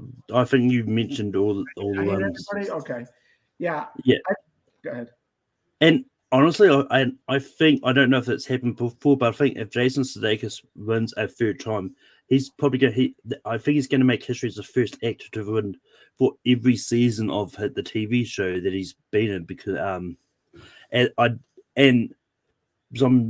don't think that there's been anyone that has won every year at the Emmys for the same show. So. Yeah, so that would be crazy. Those two SNL alums are battling it out again here for this one. But moving on to outstanding scripted variety series, we've got a Black Lady sketch show, Last Week Tonight with John Oliver, and Saturday Night Live. SNL. So yeah, it's got like. This is one of those categories, like,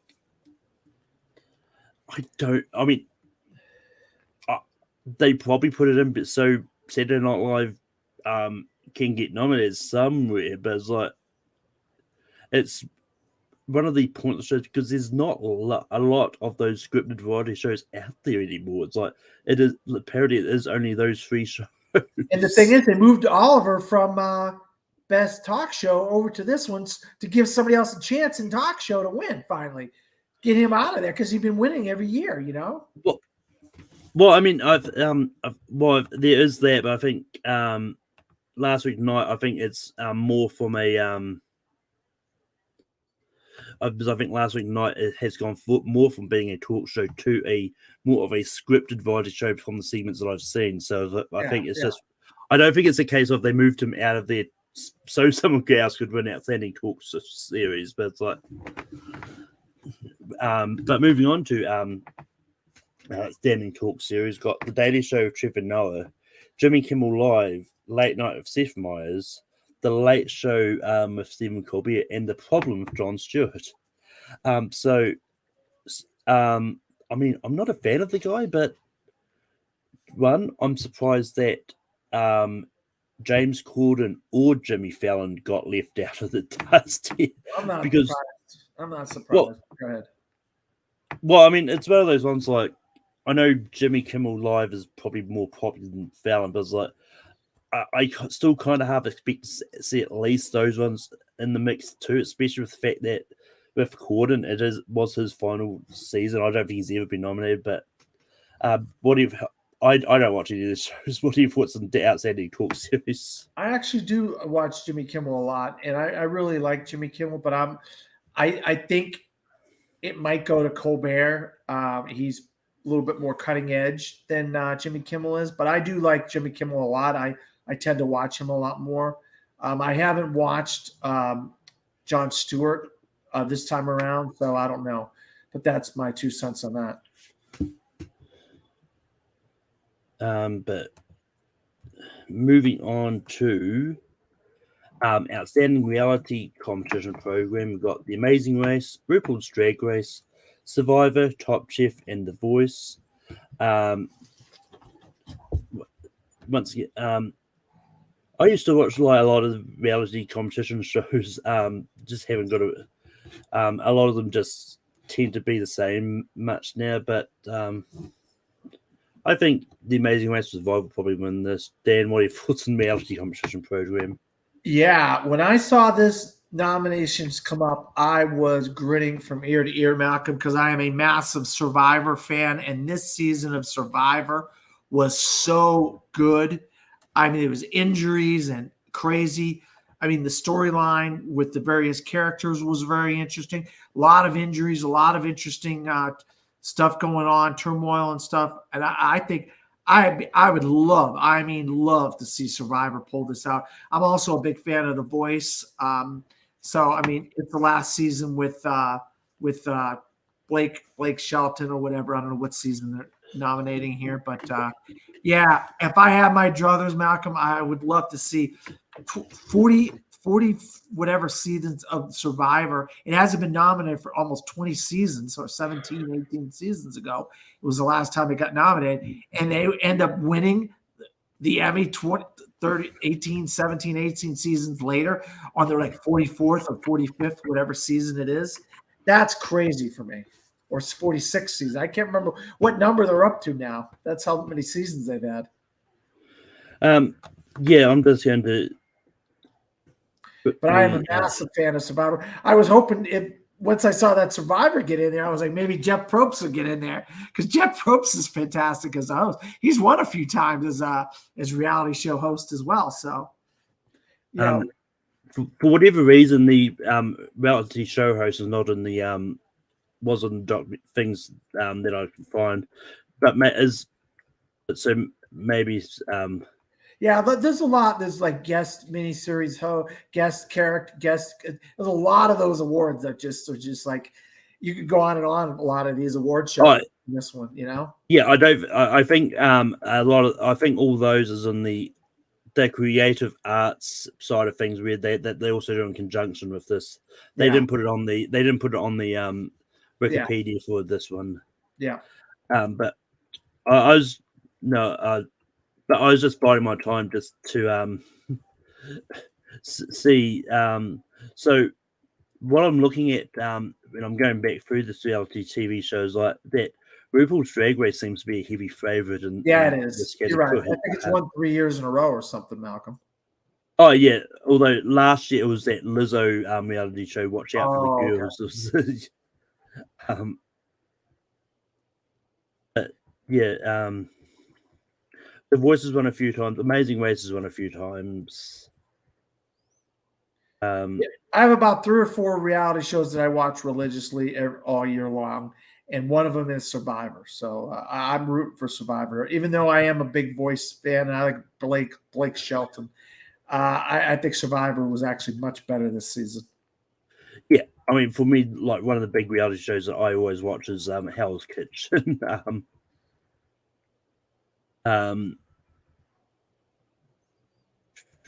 Yeah, so the last time Survivor was ever nominated in this category was 2006, Told you. which was seasons 11 and 12. Told you, man. I try to tell you, it was like 17, 18 years ago. Oh, yeah, no, I knew it would have had to be a long time because I didn't remember Survivor being there last year when I were talking about this.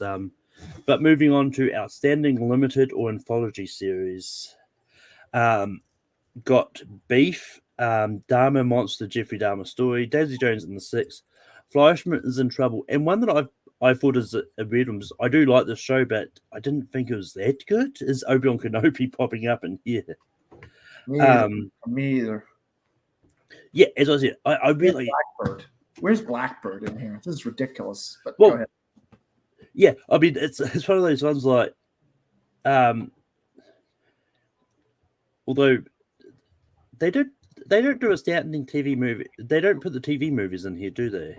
No, they separate them when it's the final. They'll have separate TV movie. They'll put the actors together in a category, which you already talked about.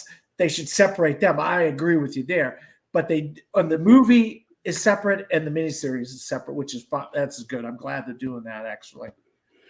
Yeah, because I was about to say, that's why I brought it up. I was going to bring up the fact that Prey and Red to not get in is Red, but it is what it is.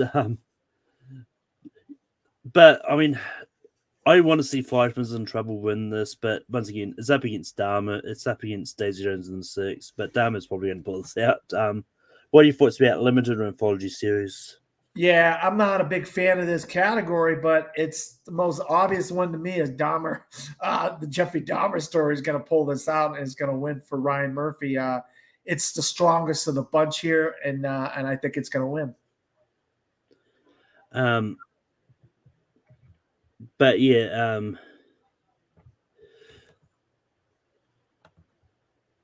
moving on to outstanding drama series, got Andor, Better Call Saul, The Crown, House of the Dragon, The Last of Us, Succession, White Lotus, and Yellow Jackets.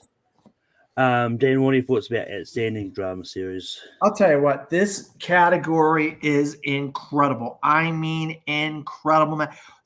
The genre shows that are in here: House of the Dragon, The Last of Us, Andor, Yellow Jackets. I mean, they really championed genre shows this year, and I'm one that I'm very happy about that. But that being said, this is a 2-horse race. All them genre shows I just mentioned ain't gonna win this. It's gonna be Succession or The White Lotus Sicily, and I think just by a smidge, I got Succession pulling this out over The White Lotus Sicily. What a freaking stacked cast of shows. I've watched every one of these shows, and they're all phenomenal. And but I think Succession's got it.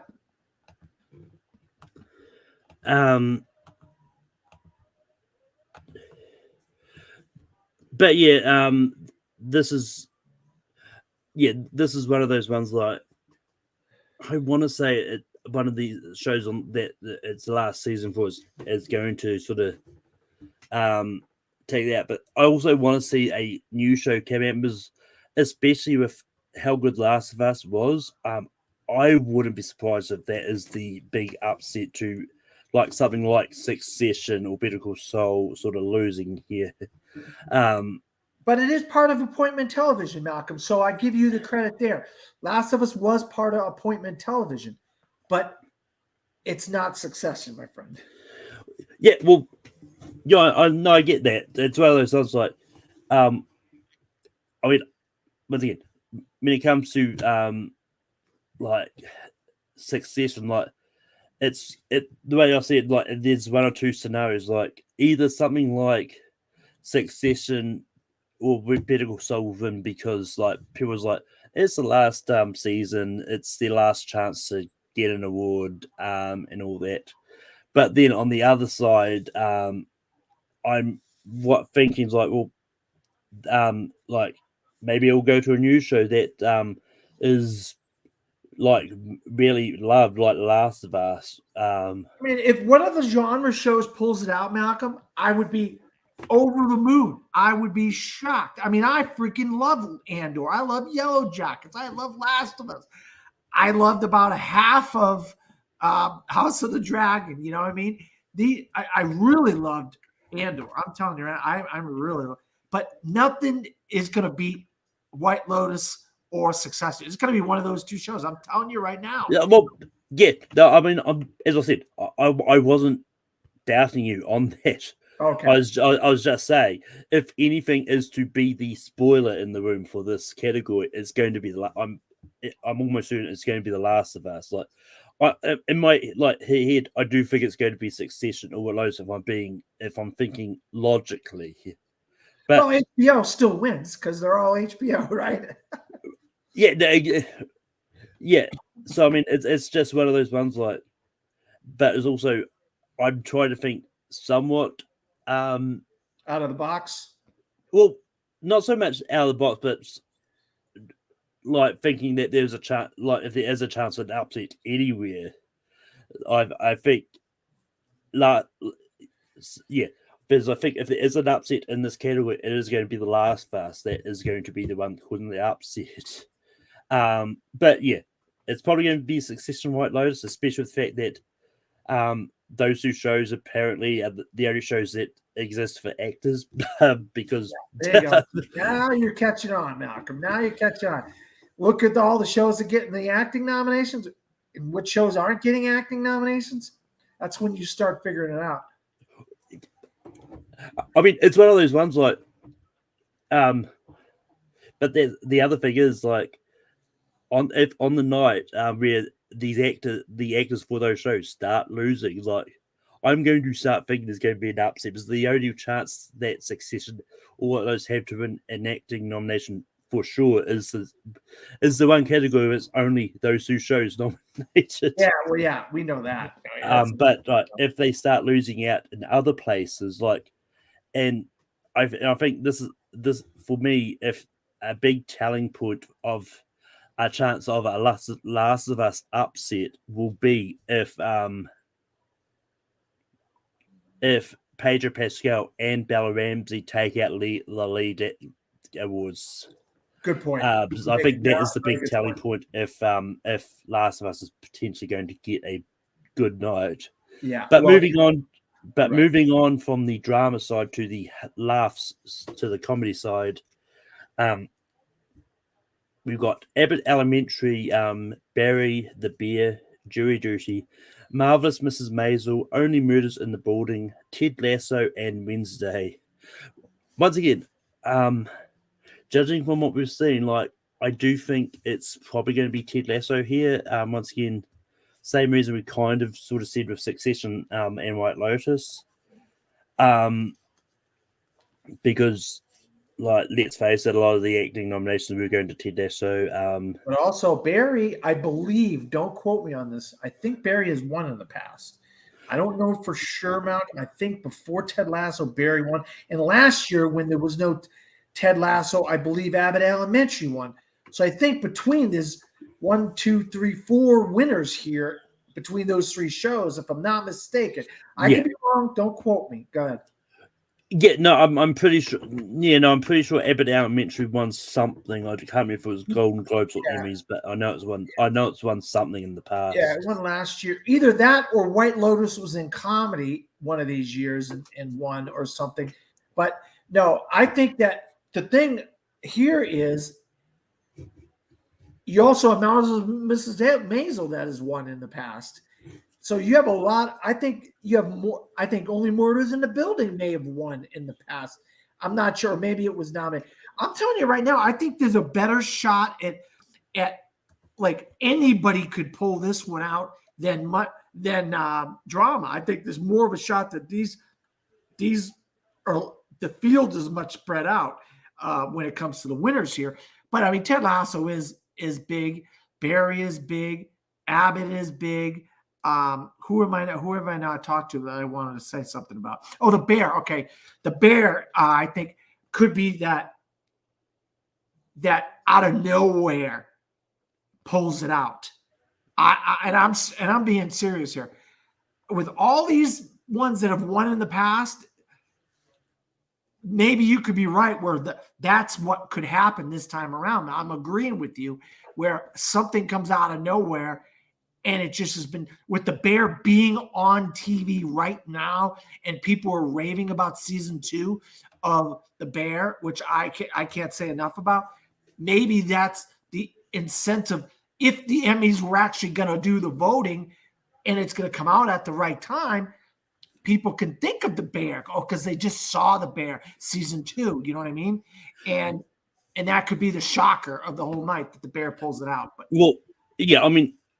So, well, this is the thing. Like, The Bear specifically is for season 1. Yeah. So, while but season is on streaming and on television, people are watching episodes. yeah, I know. It's one of those ones because, as I said with last one, it's not so much the fact that some of these shows have won in the past, although actually in this case, like. For this category at the Emmys, because I think Abbott Elementary won the Golden Globe for Best TV. Ted Lasso's won this category the past 2 years. So once again, similar to what I said with Jason Sudeikis, if Ted Lasso wins here, like it could be the first show in history to have won like all 3 awards, like big awards that's been nominated for at the Emmys. So because once again, you've got like Barry, which is on its way out. You've got Ted Lasso, which is on its way out. Marvelous Mrs. Maisel, which is on its way out. So those 3 shows are all on their way out. So they could pull out the win for their last hurrah. Or you could get one of these new shows like The Bear coming out.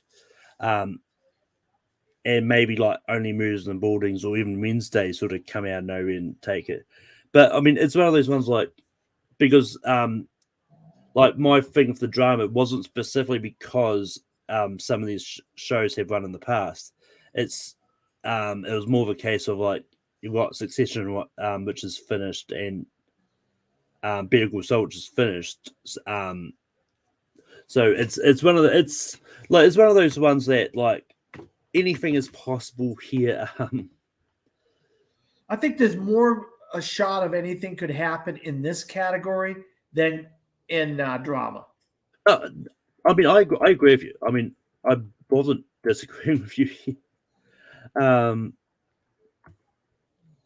That's the one I was looking for. But yeah, moving on. I'll just bring up some like exemplary things that will be at the Creative Arts that I do kind of want to bring up and talk about because. For some reason, the Wikipedia page didn't have all of these ones. So, so bringing up the one that you kind of talked about for outstanding host for reality TV reality show. You've got all the Cree crew for Cree, Nicole Byer for Nailed It, Padma Lakshmi for Top Chef, Amy Poehler and Maya Rudolph for Baking It, and RuPaul for RuPaul's Drag Race. So from what I can see, it's gone to RuPaul the last few years. So I think it's going to be RuPaul again. Yeah, I mean, I was watching Baking It.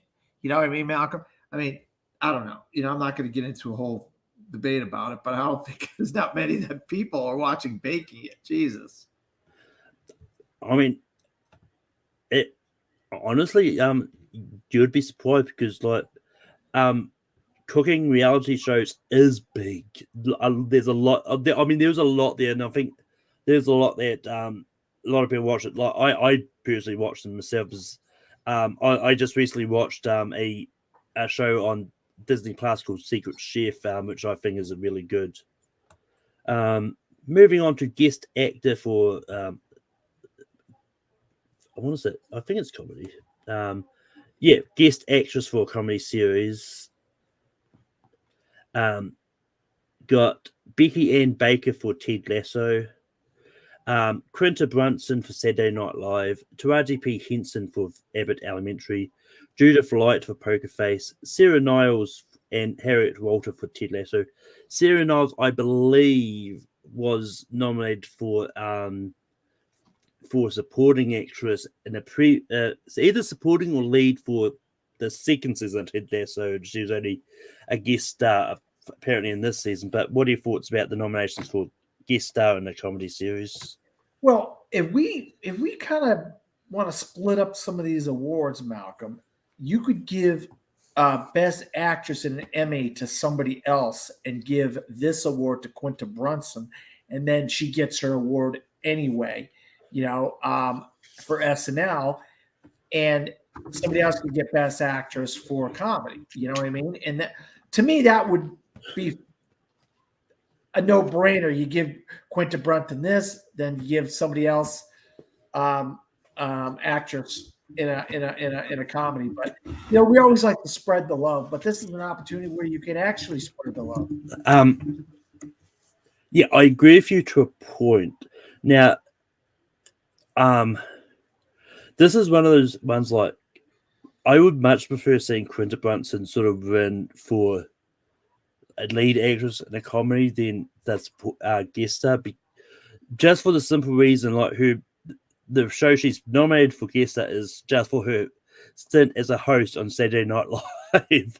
I prefer to see her win for an actual acting thing rather than just being a host. I know they do acting stuff as a host as well, but it is what it is. It's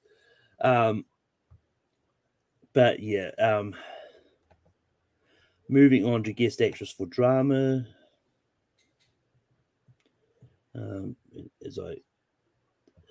So we've got Hayam Abbas and Cherry Jones both for Succession.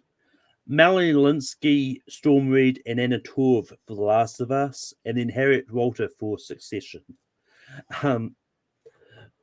Now, once again, this is one of those cases where the spread love thing could work out, because I do think Melanie Linsky's role in The Last of Us was really amazing. Yeah. So if you are going to spread and I don't think she's unfortunately, I don't think Melanie Linsky has a chance of winning the Best drama actress.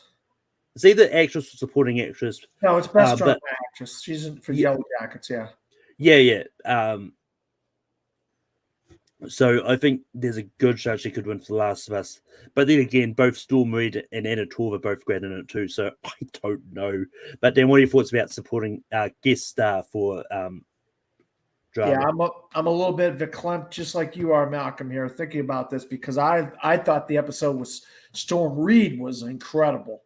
But Melanie Linsky's in multiple episodes, but that episode with Storm Reed was amazing. And I know you're a big fan of Missing with Storm Reed in it, because it was on your top 10 of the year, halfway through the year list. Yeah, I think you're right. I think this is an opportunity to give Melanie Linsky another Emmy. And if Sarah Snook wins Best Drama Actress, boom, everybody wins, I mean, it also helps the fact that Melanie Linsky's New Zealander, so I'm kind of biased. She's great. I'll tell you what, I think you don't even recognize her accent in these movies and TV shows, Malcolm. That's how good I loved her. Yeah, did you ever get around to Candy? You got to watch Candy. They got a Elizabeth Olsen version of it now. It's called Love and Death. But the Jennifer Beal one with Melanie Linsky, much better. I loved that version of Candy. And I love Melanie Linsky in Candy. If you haven't seen that, I recommend it. But moving on to we will do the guest actors in a minute, but I'm going to switch up a little slightly and go to outstanding animated program. So nominated for outstanding animated, you got Bob's Burgers, Intergalactic, Jenny Tartakovsky's Primal, Rick and Morty, and The Simpsons. It's most definitely going to be The Simpsons. Yeah, I'm right with you. It's The Simpsons. I thought this was the one with what's her face though? What's the character? The Joker's sidekick. Harley Quinn. Harley Quinn. She wasn't in this category. Harley Quinn. She wasn't. She might have been. Huh. You know, I got rid of it. She might have been like voiceover or something. Like, yeah, I thought Harley Quinn made it into this category. I guess I was wrong. Maybe it was Gold Derby. I saw that. Maybe so. I'm just completely off base. But yeah, it's The Simpsons. Although that being said, just going through the last few winners, like last year it was that show Arcane that won, and then the year before So Jendy Tartakovsky's Primal has won before as well. So maybe it's not so cut and paste for it to be The Simpsons. So no, Arcane was fantastic, Malcolm. I will tell you that right now. But it's Halloween. It's the Halloween horror episode of Simpsons, and when they nominate those, almost every time the Simpsons win. Yeah, I mean the one that I think could maybe pull out the win, because I've heard a lot about it. I haven't watched it myself. That Intergalactic show is that Kid Cudi thing. Kid Cudi?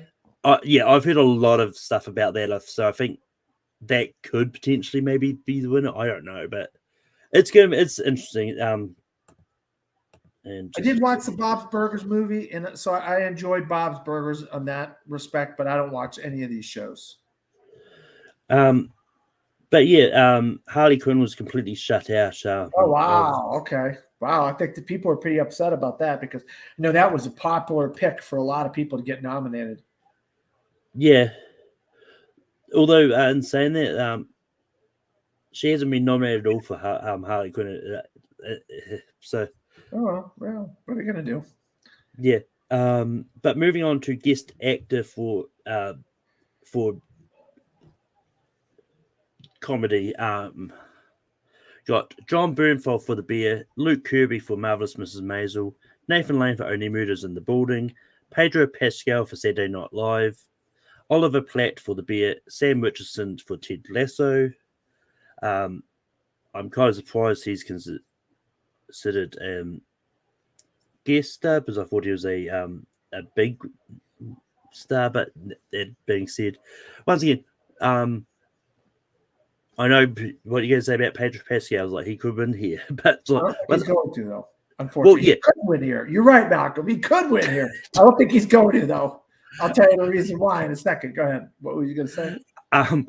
Yeah, I mean, I've heard a lot of stuff about John Bernthal and The Bear, and so that he could be the winner. And it's one of those ones like, as much as I would have liked, just like what I said with Quinta Brunson, like I would prefer to see her win for Pedro to win for an actual acting thing, and not just as the host of Saturday Night Live. But it is what it is. But Dan, what were you going to say? I'm right with you. I understand what you're saying. I watched that. He's great in SNL, but I think it's going to be one of the Bear guys. I think it's going to be Oliver Platt or John Bernthal. I think actually Oliver Platt is in multiple episodes and he's really good, especially towards the end, the last few episodes of season 1 of The Bear. And he's a well-respected actor. And I don't know if he's ever been nominated for an Emmy or if he's ever won an Emmy. But this is be a great opportunity to give Oliver Platt, who's been around a long, long time in all kinds of different types of shows and movies, an Emmy. I think this would be a great opportunity to give somebody who's put in the work for many, many years their first Emmy, if this is indeed his first Emmy. Yeah. And then moving on to the last category I'm going to sort of bring up is I don't think there's anything much else in the queer arts to actually talk about a lot, but so for guest actor in a drama series, we've got Murray Bartlett for The Last of Us, James Cromwell for Succession, Lamar Johnson for The Last of Us, Arian Moriard for Succession, Nick Offerman and The Last of Us, and Calvin Montreal Woodward for The Last of Us. So I think it's going to be someone from The Last of Us in Succession. Yeah, you're right. I think you're right. But we don't want to sound like a broken record, right, Malcolm? We're seeing the same thing over and over. But is this another opportunity to give Merle Bartlett or you? Okay, my thing is, I think maybe Nick Offerman here, don't you? Oh yeah, no, just I mean, everyone was talking about his episode, like it was a really heartbreaking episode, and Yeah. so I think he could be the one to win here. And I'm not. I think he was nominated a few times for Parks and Rec. I can't remember. Like I know Amy Poehler was nominated a lot for that, but I don't know about Nick Offerman. But did he get in for Devs? Did he ever get in for Devs? Nick Offerman. That's just a show from FX. I remember that show a couple of years ago. He might have even won for Devs, but I'm not sure. So Nick Offerman actually was never nominated for Parks and Rec. The only show that he's only ever been nominated 4 times for a Primetime Emmy Award, 3 times for being the host of the reality TV show Making It, and now Last of Us. So he was never nominated for Parks and Rec. He wasn't nominated for Devs, whichever you said. He was nominated for like the WGA and stuff, and for Parks and Rec, but not like a acting thing. So this is their opportunity to give a guy who's been around a while in various types of shows his first. Same thing with Oliver Platt. 2 guys that have been around a while. This is their opportunity to give them their first Emmy. And then in the other 2 categories, it's like, well, you're not going to win in Best Actress. Maybe give them the consolation prize, the guest actor. I mean, but yeah, but I think Quinta Brunson won a couple. Like I think she won for directing and writing last year. If I'm not mistaken. But yeah, just going to the chat. Brian thinks Andy Serkis should have been nominated for Andor. He would have nominated Beavis and Butthead for animated series. And he also brings up the fact that he's got Abbott Elementary winning, and the last time a network sitcom won Best Comedy was Modern Family, which was a decade ago. So that's definitely interesting, especially with this whole thing about how streaming has changed. Like, if the fact that like streaming has dominated the whole like award circuit since then, it makes things really interesting. But that is the show for today. Dan, where can people find you online? You can find me at Dan Skip Allen on Facebook, Instagram, also on Letterboxd or DP Skip Allen, or no more Twitter for me. I don't know what's going on with Twitter, Malcolm, but Twitter's crazy. So I don't have anything going on with Twitter. But also I'm a film critic in Orlando, Florida. You see here, film critic. I write for 2 websites, FromTheFourthRow.com and DisappointmentMedia.com. Also, obviously, you find me every week with Malcolm on Gone with the Wind, or every couple of weeks or whatever. Also, I'm doing a 5-part series called My Life, My Love, 50 Years in Film. I've already aired 2 episodes. August will be the 3rd episode, and then that's a 5-part series. Hopefully, maybe we might get Malcolm on. Who knows? The 5th episode is still up in the air. But also, I've been on a few episodes of Picture This with our friends Chad and Dylan. We did the Godfather trilogy, and I did 1980 as well. So you can find me in all kinds of different places. But pretty much my reviews at FromTheFourthRow.com or DisappointmentMedia.com. Yeah, and you can find me on Take 3 Productions. I host Rankum. We'll be live very shortly. As soon as we go off here, pretty much. And we're doing. It's going to be the 250th episode. We're doing a redux of our animated series topic we did a while ago.